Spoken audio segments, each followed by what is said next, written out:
the arrival of our Vice Mayor of Oroquieta, Dr. Honorable Henry Famas. Good morning, Doc.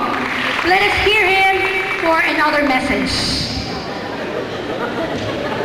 Our bigatin in the Department of Labor and Employment, Mr. Leonardo Rodrigo, Provincial Director Doli, Misamis Occidental, and company and the staff.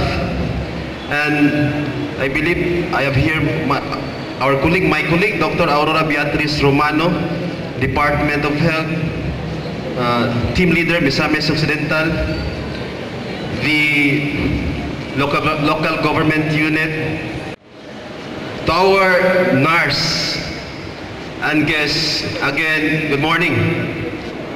Congratulations, survivors, graduates, disciples of Nightingale. Pakpakpon, you survived the 6 months training. And again, we are very much lucky with the help of our President Macapagal Arroyo to come up with this idea, Project NARS.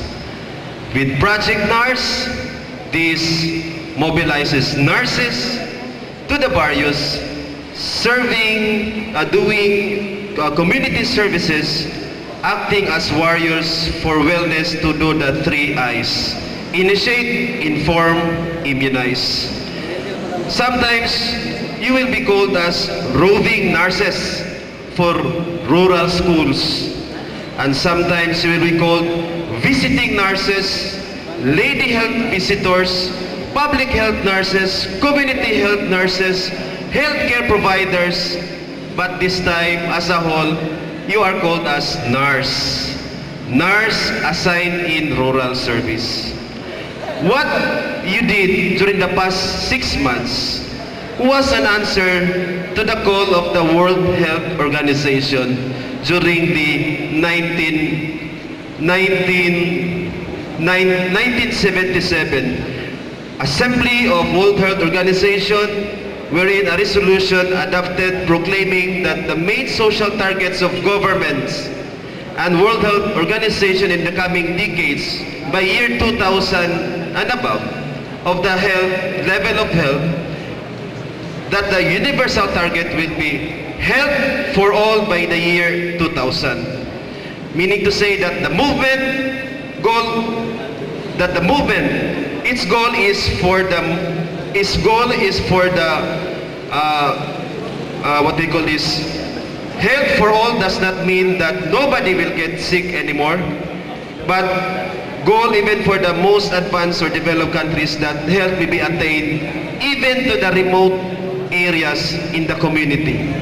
So with the declaration of the World Health Organization, health for all, I believe this is also now the answer of the administration of President Macapagal Arroyo. With this, because we experience crisis one after the other, may it be in the form of financial crisis, calamities, and sometimes food. All these crises threatens one's existence. And with this Project NARS, it totally answers the problem in the community. Dili mo kundi madala sa local government unit, particularly in our what they call this health office, because of the magnitude of the problem in the community. With you as graduates in nursing, having exposed or trained on health-related trainings, experiences, and so on, I believe this is also your ground to serve as your ground to train what you have learned in our school agency, particularly in the community of a particular